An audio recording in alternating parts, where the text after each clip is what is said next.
Welcome to Mattys Mental Health Podcast, aiming to spread awareness on mental health by sharing the real life stories. I'm here with Emma Nottage. How you doing, Emma? Hi, Matty. Thank you for inviting me here today.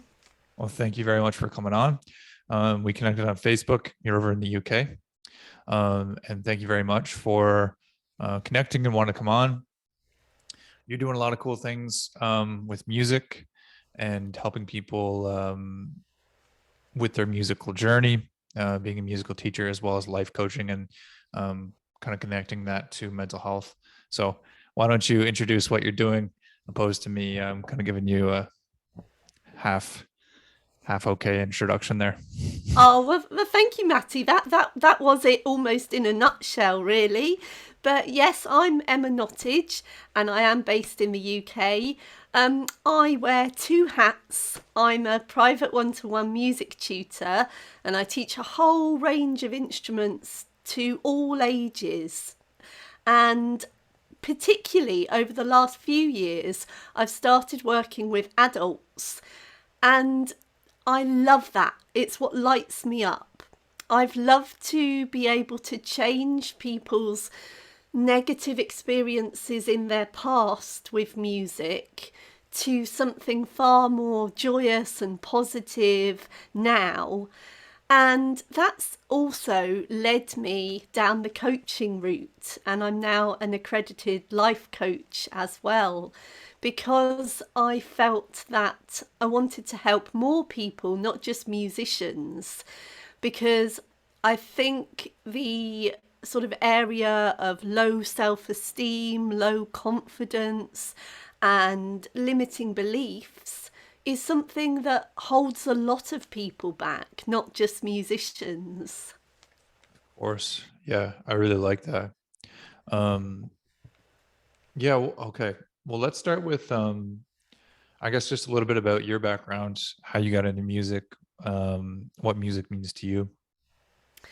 Yes, well, thank you. Music is my bag, as they say. It's my joy, it's my passion. It's always been around me my whole life. When I was a baby, I was like rocked in my crib to a a song called the Floral Dance, which is a traditional brass band piece of music here in the UK.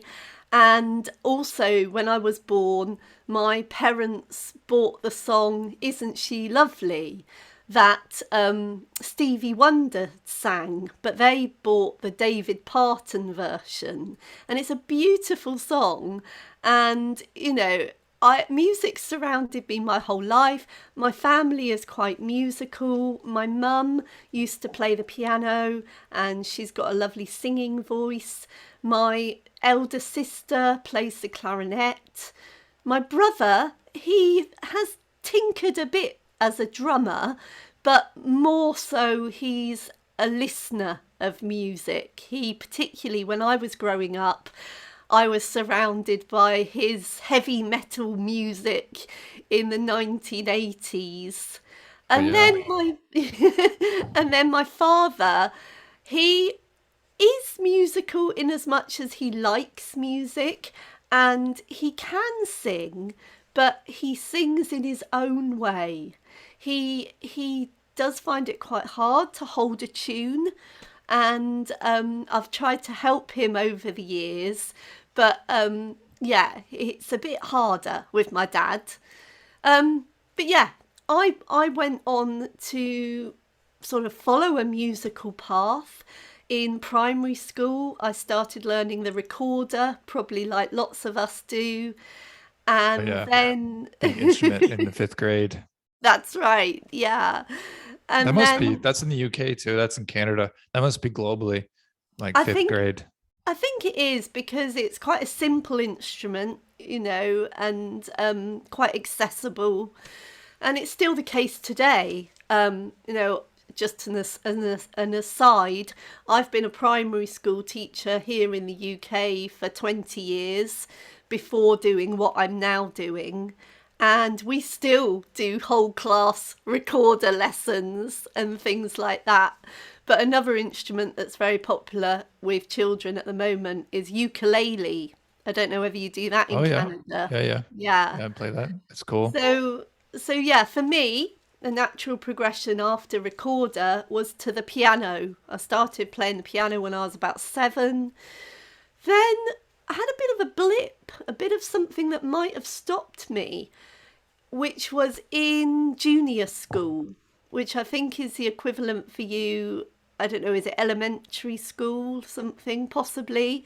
So probably around about 9 years old, I had an audition to play the guitar. I really wanted to play the guitar, but I remember it was like a long conveyor belt of children sort of going and trying and being told yes or no.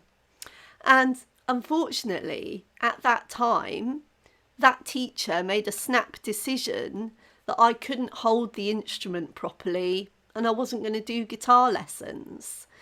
And I think that probably really hurt me at the time. I'm quite an emotional person. And I think, I definitely would have felt quite knocked back from that. But it's not the end of my story, because I went on and at senior school, so at the age of 12, I started learning the French horn. That's a brass instrument, the curly whirly one. And some people say it's like meant to be the most difficult instrument, but I love it. I love the horn, and I kept playing it. And I also took singing lessons and trained professionally singing as well. And so I did my A level in music, which is sort of higher level when you're about 18 years old here in the UK. And then I went on to study music at university. And I did a music degree. And also then I trained as a primary school teacher. And as I shared with you, I've had a career in teaching for over 20 years. And I've been a music tutor alongside that a lot of the time. But when the pandemic hit, like 2020, because I'm actually asthmatic, I decided to step out of the classroom and away from face-to-face teaching. And I kind of had to reinvent myself. So I picked myself up and I embraced the online world. And I haven't looked back ever since. So, but what does music mean to me? Well, I would say music is a bit of a lifeline. Music's a friend. Music's always been there for me. I know we've spoken before, Matty, and I've shared with your listeners, my teenage years were, like a lot of us, full of that sort of angst, that emotional angst, for different reasons. I was never rebellious. I didn't ever go off the rails, but I certainly had a lot of difficult emotions that I needed to process. And one of my outlets for that was my music. I used to sit at this piano, and it was this piano. I've had this since I was young. And I used to sit at it and make up music, compose, improvise music. And it was quite often in a minor key, quite dramatic. And it became sort of a bit of a running joke in my family that they'd say, we can tell Emma's in that mood again because she's playing that meaningful music. And particularly my sister would say that, probably just to wind me up a little bit. And at the time it did. But now I've sort of come through that, and in my adulthood, and the more that I'm learning about the power of music and the science behind that and everything, it's true. It is what I was doing. I was releasing those emotions in a productive way rather than sort of punching a wall or going off and doing something destructive. So I'm really thankful that I have music in my life. And there have been other times that music has sort of been that lifeline as well. Through my adulthood, I've dealt with various issues, and one of those is that my husband and I have experienced many years of infertility, and that's been a journey, and it's quite a difficult journey, but it did result 5 years ago in me becoming pregnant, but sadly losing that pregnancy through something called an ectopic pregnancy. And I'm thankful to be here because I had to have emergency surgery. And, I'm thankful I'm here every day. And it's also sort of made me a lot more pragmatic. I sort of say, it is what it is. You can't change things, but we can move forward positively. And that's what I try and do every day. And that's what I try and do for my clients every day as well.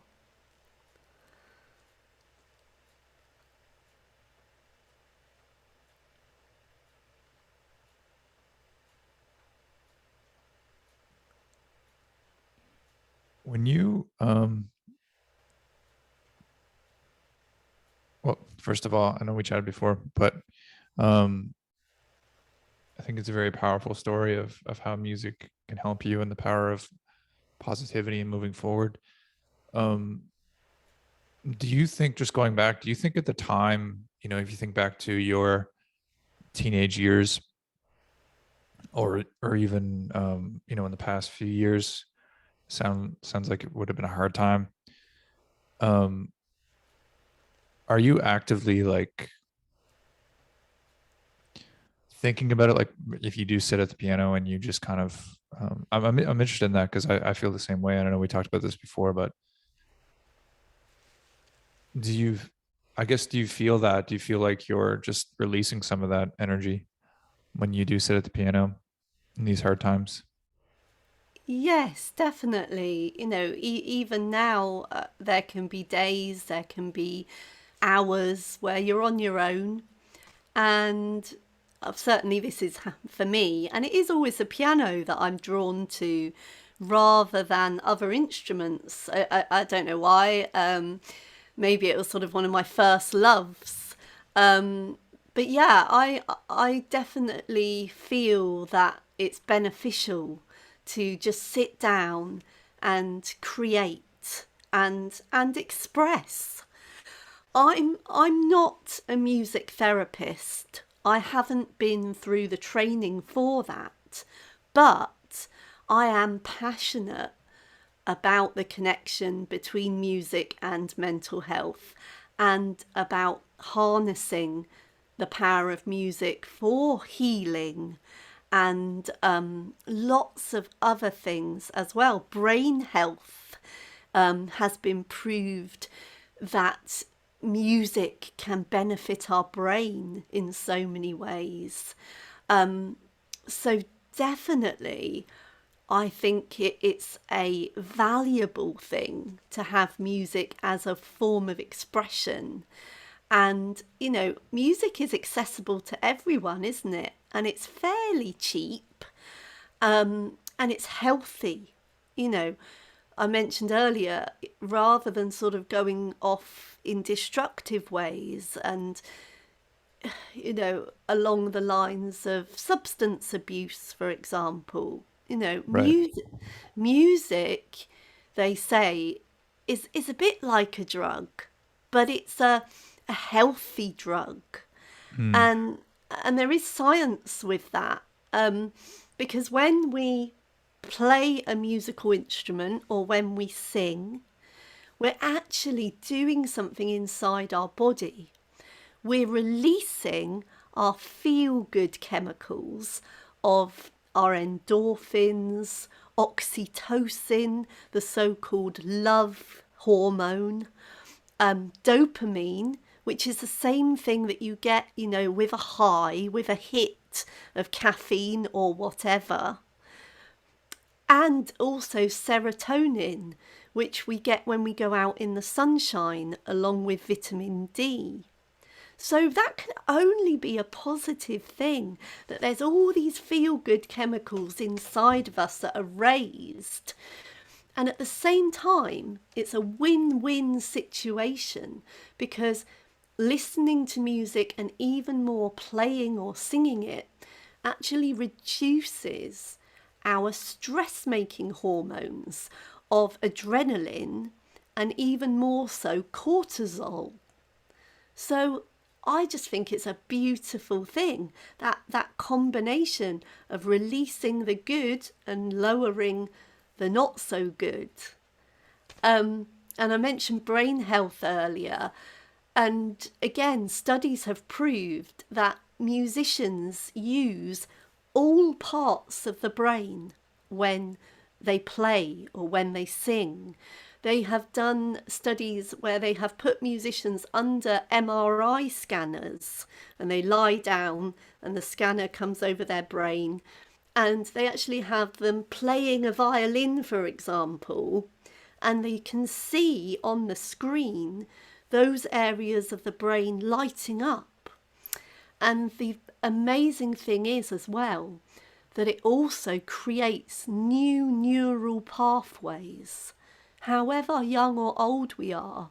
So it's also great for treatment of things such as brain injuries and dementia in older people. It's almost never ending, the power of music and what we can use it for, I think, is just phenomenal. I think that's fascinating. It's fascinating all the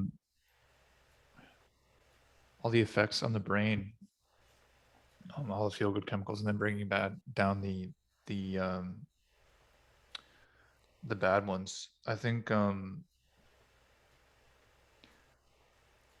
it makes a lot of sense. But then when you actually hear the science behind it, you're like, oh, that's why it makes people feel so good, because like it's so. Why else would it be so prominent in every culture, and why would it be something that we all consume on a daily basis? And um, I don't think there's a human on earth that would say I don't like music. No, that's an interesting one, actually, because I always say that, but I do know somebody personally Oh, okay. who almost has that he says he doesn't like music. But I really do want to challenge him on that, because I'm sure there must be some kind that must get him. I think music is very subjective. Your favourite music won't be mine, probably, and vice versa. Um, and but it's a good thing, this subjectivity. I'll just share with you, I think this is really interesting, about the relationship between music and pain relief. There was a big study done actually in America a few years ago, where they looked at, I think it was 30 hospitals, and they did a project, a sort of, test to see the power of music in pain relief. And they allowed patients who were going in for surgery to listen to playlists of music. And they also had a control group that didn't have that access to music. And they also had a more specific group that were allowed to choose their own playlist. And the results were that those that had the access to music needed less pain relief after the operations, and needed less or had less anxiety going into the theatres. And it was even more so when you got to choose your own playlist. And that's amazing, isn't it? You know, this this whole effect of how music can make us feel good. A little fact is that if you are in a lower state of mind and you listen to just 20 minutes of your favourite kind of upbeat music, you can turn that mood around to a much more positive one, and it's a long lasting effect. So, I love that. And that's an idea I'd like to give your listeners, that create your own playlist. Create your own playlist for your feel good tracks. I'm going to put you on the spot, Matty, and say, what song or what piece of music makes you feel good? I'll share with you a couple of mine. One of mine is the song by the group Katrina and the Waves from back in the 80s, because I'm an 80s girl, and it's the song Walking on Sunshine. And I love it. It's really upbeat, the lyrics are great, it's really bubbly and bouncy. We actually had it as our first fast dance at my wedding. We got the band to play it, and I love it.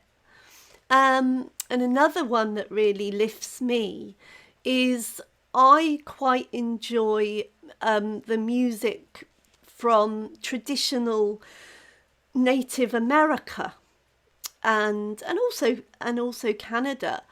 And back in the 90s, when I was a student, there was an artist called the Fearsome Brave who created an album that joined traditional chant and that type of thing with modern, at the time, dance, ambient music.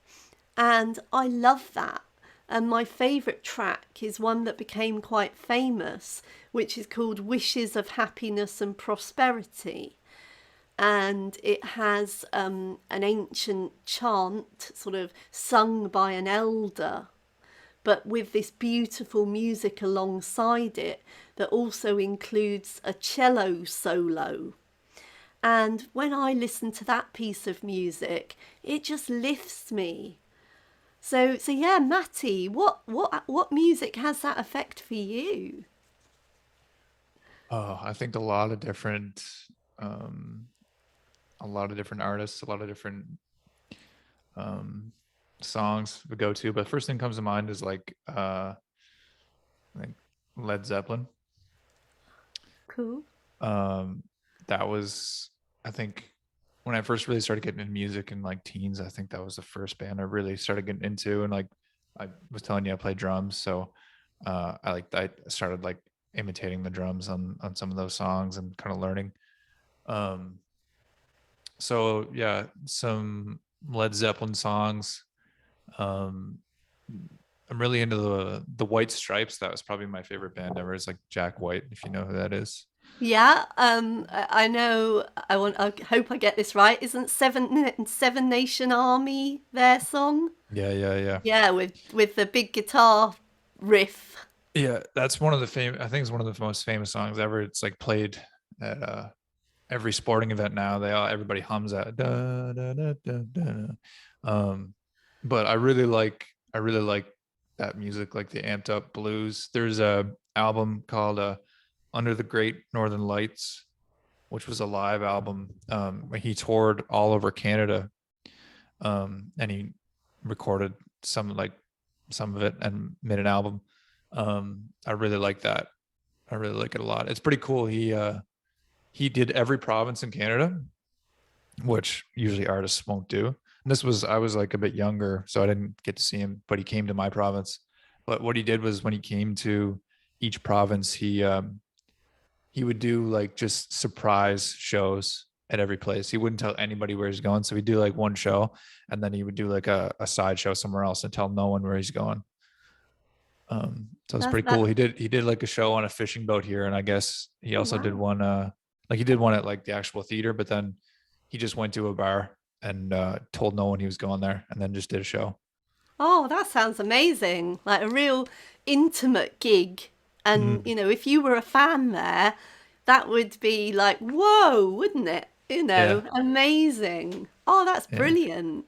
yeah. I love to hear what lights you up as well. Because, as I said, it's subjective, isn't it? We've all got our favourite type of music. I Mhm. just wanted to go back and circle back round to thinking about how music can help with expression of emotions. And I mentioned earlier music therapy. And I do know, for example, that to help people suffering with lots of different situations, whether it might be eating disorders or abuse victims, a whole range of different things, and also mental health conditions, that music therapists use song creation, songwriting as one of the tools that help people. And Interesting. that's another great idea, to sort of put your emotions into a song. And I think the reason sometimes that we like particular songs are because we feel an affiliation with the lyrics or with the artist who's singing it, and we feel that they know how we're feeling, and you sort of get that sense of, yeah, I'm not on my own. Somebody knows how I'm feeling, someone's expressing it. And I think that's really great that music can do that for us. But I would also just like to sort of say to you and your listeners, just be mindful of your music choice at a certain time. Because while it's good to, let out those emotions and listen to those lyrics, there might be times where it's not so helpful, not so healthy to sort of wallow in maybe those sort of darker moments. So I think it's really good to have self awareness about what you're listening to and how much of it you're listening to, and just be a bit reflective on what effect that's having on you. So that's what I'd like to just share there. That's a really good point. I'm glad you brought that up. That's something that I've noticed in my life for sure. Um, and it makes a lot of sense. I've seen it in other people too. Um, I mean, just friends and stuff like that. But are you familiar with the band Nirvana? Yes. Very classically depressing music. Hmm. Uh, Good music as well, but depressing. Um, I got really into it in my teens, and I was depressed at the time. So it's like it's not necessarily helpful. Um, Kid Cudi was another one I was into at that time too, and he makes really good music, but it was also like the album was very. It's called Man on the Moon, I think. Very depressing. So I'm glad you brought that up. I think it's a really good point, because I've seen that in my life too. I mean, like like you mentioned, like we all struggle um, different times in our life, different days, hours, whatever the case may be. Um, when you listen to music that's like you can either like bring yourself up or you can kind of like wallow, or even sometimes music like maybe it's very like kind of low frequency, it brings you even down. It's like I don't know, it's interesting because I think there's like a place for that, like maybe that, and I'm just like going sharing some thoughts here. Like there may be a place for that type of music where like you hear it at the right time and it resonates with you a lot. And it's like it's like something that's productive. But then there's also a time where it's like, I don't need to be listening to this right now. Like the third, fourth, fifth day in a row. Yeah, yeah. No, that's exactly it. I totally agree with you that in a certain moment it could be helpful. Like I was saying, if you feel you're not alone, Yeah. and Yeah. and there's an artist who's written it and they've come out the other side, or even that they're just there with you in that moment. But yeah, if you are stuck there, that's when we need to be careful. Yeah. So, I've got certain songs that I can't listen to in the car because the combination of driving and crying is not good, for health and safety on the roads. One of those is a beautiful song, is an old song, Lionel Richie's Three Times a Lady. I love Lionel Richie. He's one of my faves, old singers. I'm a little bit sad that I was due to see him in the UK pre-lockdown. I'd booked it. He was coming to Cardiff here in Wales in the UK, but sadly he postponed it, and then cancelled it, and he's not coming back to the UK at the moment. So it's a bit sad.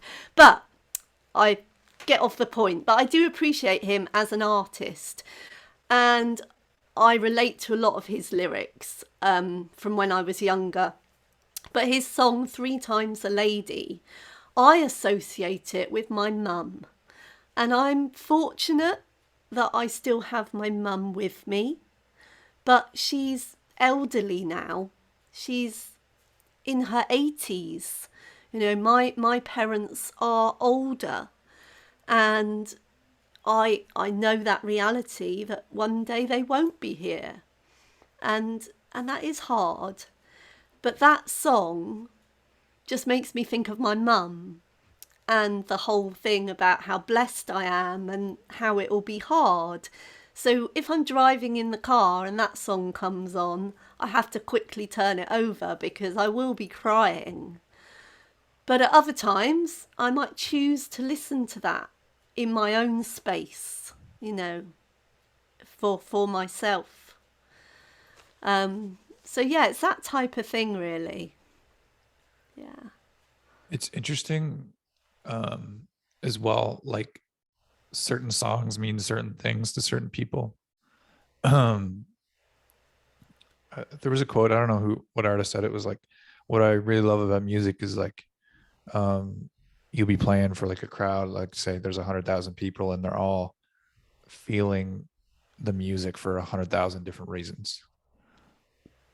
I think that's so true and so cool. Such a cool thing about music, and like that, what that song means to you. Um, like that same song could mean something totally different to someone else. And I think that's fascinating. But yeah, I think the self-awareness that comes with that too, like to know that, okay, this might not be a good idea to listen to it right now or while I'm in the car. Yeah, that's right. You just saying there about how so many people have different interpretations or different memories, because that's another big thing, that music has nostalgia. Mm, It can take us back to a different time and place, and to the emotions associated with that time and place. And mm, sometimes that can be positive, sometimes that can be negative. But that's because of the deep connection that music has in our brain, forming those neural pathways that when we listen again to the music, it triggers those memories, those emotions. But again find that fascinating, how music can have that effect on us. Right. Yeah, no, it makes a lot of sense. I definitely feel that. Definitely feel like there's music songs I'll listen to. It takes me right back to a moment in time. Um, right back to a place like emotionally that I was at a certain time, or um yeah, even trigger memories of, yeah, the first time or whatever I associate with it. I think it's interesting, like even just maybe like a side note with music and triggering memories is like how it triggers the memory of the lyrics. Because I feel like most people, if they sat down, they couldn't. And this is just something that I find interesting. If they sat down, they couldn't write the lyrics to a song, right?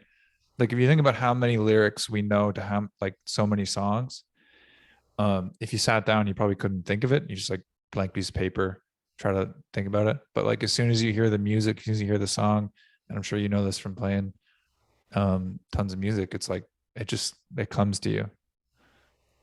It's like the memory Yeah. comes back.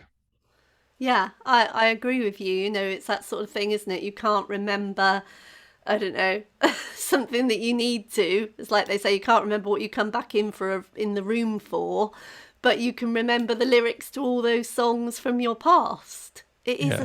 It is a strange thing. Um, and also, you know, it's amazing, I think, just related to that. I mentioned dementia earlier. Mm. And one of the things that I think is beautiful is how in care homes now, they, a bit like in the hospitals we talked about earlier with playlists, what they are doing now in a lot of care homes is they have created playlists for their residents. And many of the residents are sort of almost locked in, you know, where they don't speak on a daily basis, they don't interact with the people around them. But as soon as they put the headphones on and they listen to their music, they light up. There are videos that you can see of this on YouTube. It makes me cry watching them, where you've got elderly gentlemen and women who have been in this state. They put the headphones on, they listen to the music, and suddenly their feet are moving. They're moving in their chair. Their face lights up, and many of them sing the lyrics. And I just find that amazing. It's similar. There's one also of a lady who, I think she's now in her 90s, but she was a ballerina in the past. And they give her a recording of Tchaikovsky's Swan Lake, beautiful ballet music. And when she puts it on, she suddenly, in her chair, is doing all her balletic movements. And it's as though she's back there. And I just find that beautiful. Oh, that really is. It really is. Um, I think I've seen a video before of someone like similarly, but it was just like I think they put them at a piano and they just started playing. Yeah. Yes, definitely. Um, there's a gentleman here in the UK who was a music teacher in his working life, and he's now elderly and he has dementia.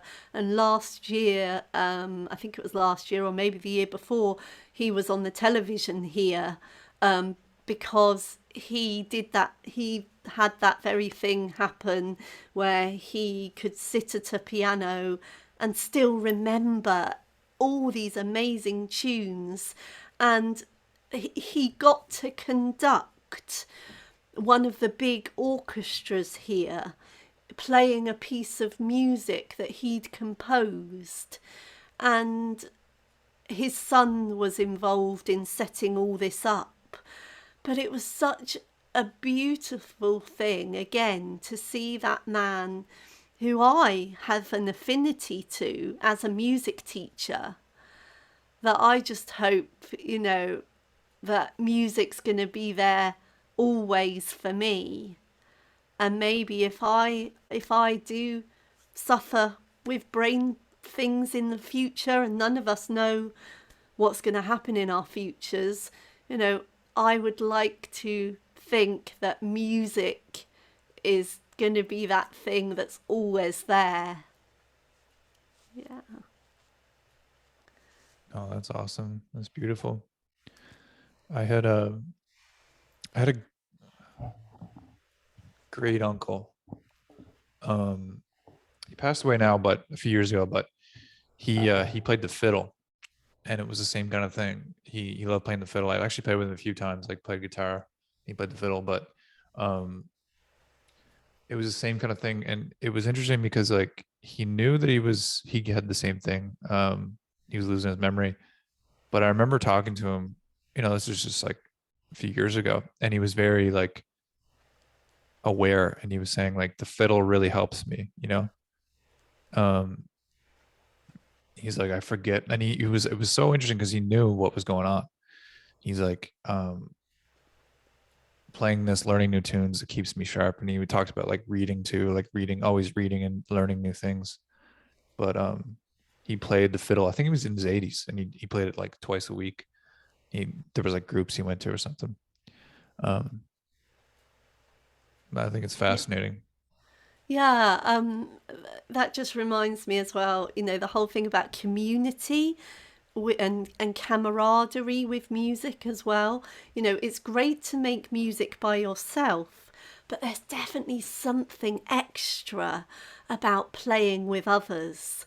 You know, Hmm. I've been fortunate all my life that I play in orchestras, musical ensembles, I sing in choirs, and it lights you up even more to be with others who've got that like mind and that interest which is the same. And even if you're not a musician or a singer, you can experience this when you go to a live gig. You know, Yeah. if you're a fan and you're there with other fans and you're there with your band, it's that same feeling. But I would say if you are a musician or a singer, that's even more so. That's heightened because you're involved in the actual creative process Hmm. and that sort of thing about doing something together, you know. Yeah. Yeah, I always love that aspect of it. And that's really what kind of turned me on to music. Like I know that we talked before this, but like I started playing drums when I was like 12. And then it wasn't until it was either 13, 14, I think it was like 14. Um, I jammed with my friends for the first time. I played music with them. It was like guitar and bass. And I didn't even know if I wanted to do it. I was like, whatever. It's like I just did drums, just a thing I did. And then they started playing, I started playing. And then like the first time I felt it, I was like, oh, and drums is kind of like a difficult thing too. It's not like because I play piano too and I play guitar. So I totally understand and I relate to that, like sitting and I do that all the time and like kind of playing, making up your own music and you're off in this different place of expression. It's a little bit harder to do that with drums, I think. Even though I can still do it, but like starting out, it was a little bit more difficult, right? Because you're just playing beats and it's like, you're not playing with anybody. But the first time I felt it, it was like that energy exchange of like, um, we're creating this thing, and it's like we all kind of just we're feeding off each other's energy, and it's like, um, I don't even know how to explain it. It's like we're all keeping this like ball in the air of this like story, and and then we all kind of like add and keep like building on it. And but as soon as I felt that expression, I was like, oh, I really like this. And then that's what turned me on to like I'm gonna actually like try to get better at drums and try to play drums and play drums more. And and play other instruments and stuff. But the playing with other people, I think, is such a beautiful thing because you create um, like just what you said, you're creating this thing with other people Yeah, in real time. definitely. Yeah, I'm just smiling because that whole idea of jamming, I have a vivid memory that stays with me from my teacher training years. Um, I was in a house, a big shared house with many other teacher trainees, and one of my housemates, he was half French, and he was very spiritual, lovely guy, and he used to play the Indian tabla, the Indian drums. And there was one afternoon, I think it was a Sunday afternoon, that he and myself jammed, and I think there was one of our other friends who might have done a bit of vocal work, but I played the tenor recorder. So we talked about recorders earlier. Well, this is the same fingering as the descant, but it's the bigger one and more depth to it. And we just spent this afternoon jamming, and it was a wonderful experience. Really strange. A tenor recorder and some tabla and maybe a bit of vocals, but it takes you to another place. Mm-hmm. And that stuck with me. And just because I mentioned teacher training there, I'm just going to bring your listeners, audience back full circle to, I've mentioned earlier, my sad part of my journey with music learning was that as a 9-year-old, I was denied that chance to play guitar. Right. But in my teacher training years, so, this is when I was about 22, 23, I taught myself to play guitar, classical acoustic guitar, and it's now one of the instruments that I teach, that I offer to help other people learn. So it went full circle, and I suppose that's sort of my message to people is don't give up. Don't let those obstacles deny you from following your dreams in the future. I I have a little mantra that I sort of say in life, which is it's never too late until it's too late. But we don't want to think about this bit here because we're here in the here and now. And the Latin phrase carpe diem, seize the day.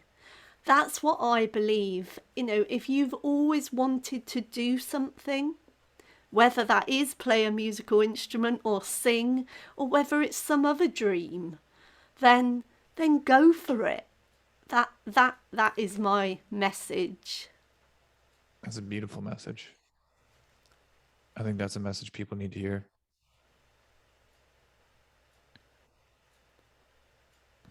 I'm curious, and thank you for sharing that, by the way.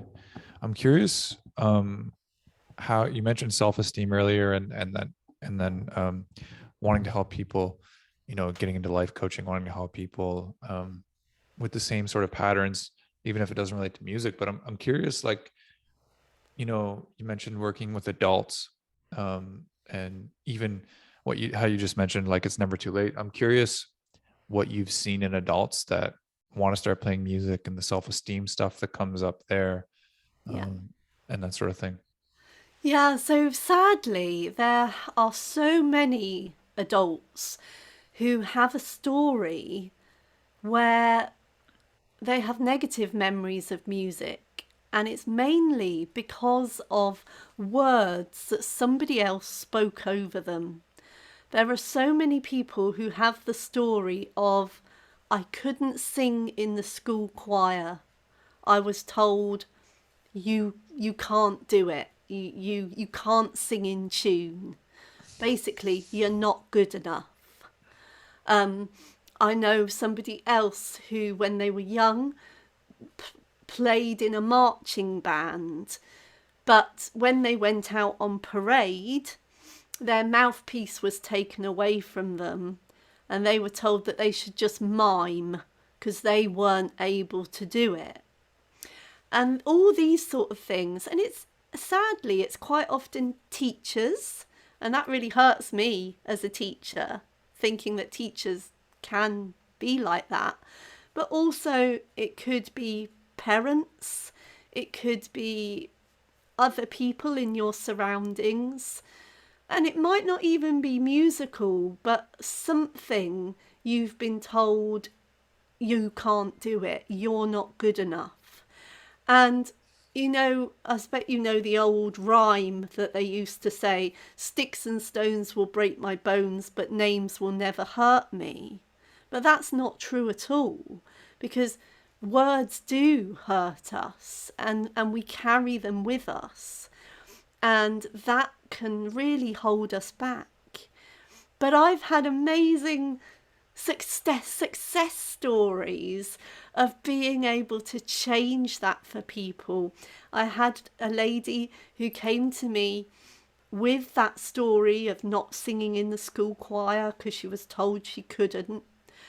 But her dream was to sing for her son's wedding. And we did it. We worked on it. She chose a song. She actually chose the song called The Man You've Become, highly emotive.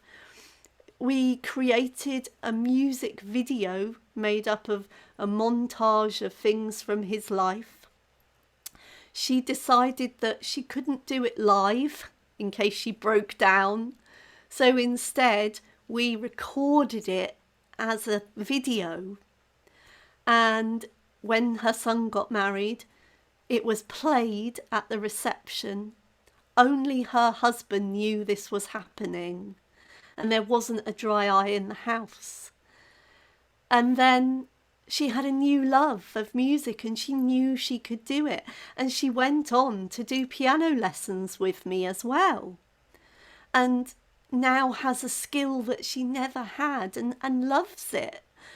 And more recently, one of my adult vocal students has also had some coaching sessions with me because she had low self-esteem, low confidence in her voice, and she wasn't enjoying the idea of performing, but she wanted to. So we dug a bit deeper with that, and through a coaching session, we actually worked out that that was connected to past experiences where people in her family had said, you're not a good singer, you're making a horrible noise, and it had stopped her. But we've worked on that and we've released that, and now I've seen her in a couple of lessons since. She's like a new person because that is released and she can enjoy it again. So it's those sort of things. You know what? Like, I think it's so interesting. Like, you go down the path of life coaching and sort of the self-esteem, and even like you mentioned there, like her voice, she felt like I forget the exact wording, like, but she wasn't comfortable with her voice, something like Yeah, that. yeah, And I think like if you just take that sentence, that's like from a coaching standpoint, and as we talked before, I do coaching too. It's like um, that's like there's something deeper going on there, right? And that's and oftentimes it's something from the past.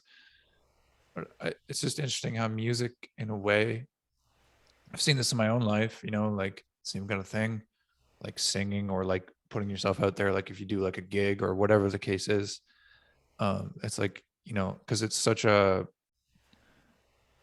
it's such a internal thing. Like the thing that you share when you sit down and play music on the piano, like that's yours. That's your emotion. That's your expression. And I think it's such a platform where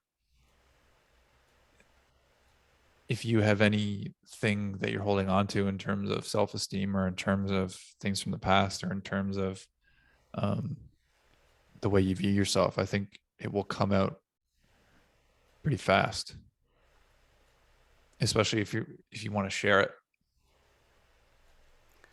Yeah, definitely. No, that the stories I've shared are repeated in other people, and it does seem that music does form that gateway for opening that door, definitely.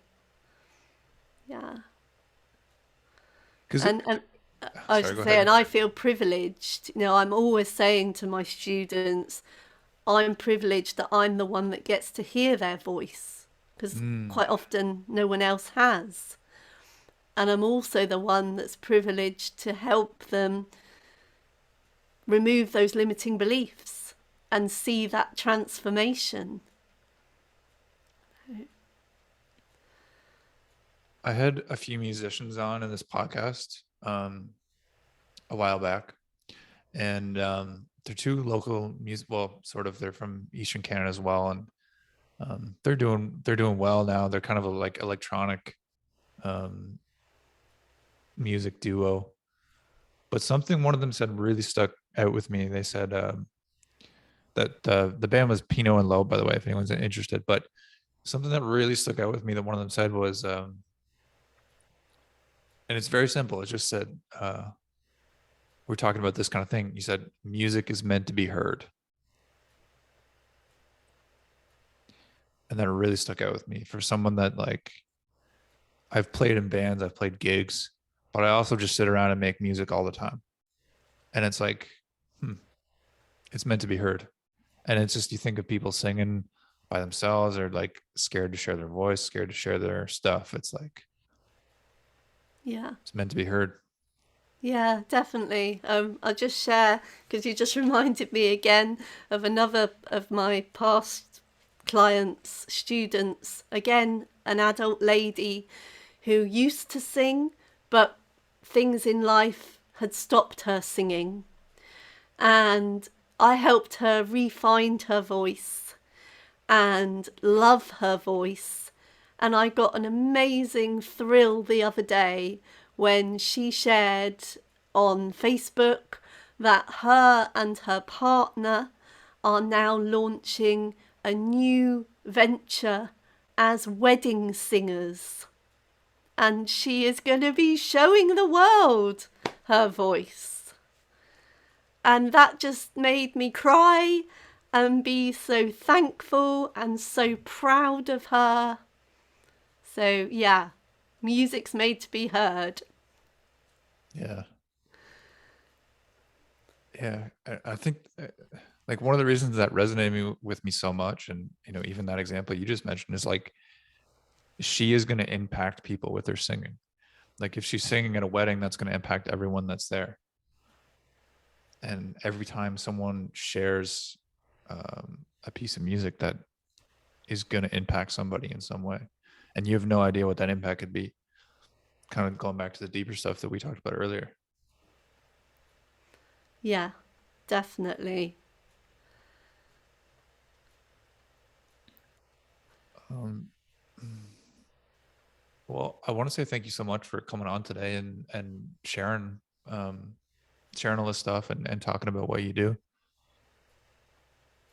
Well, thank you for inviting me. As I said right at the beginning, music is what lights me up. Music is my life.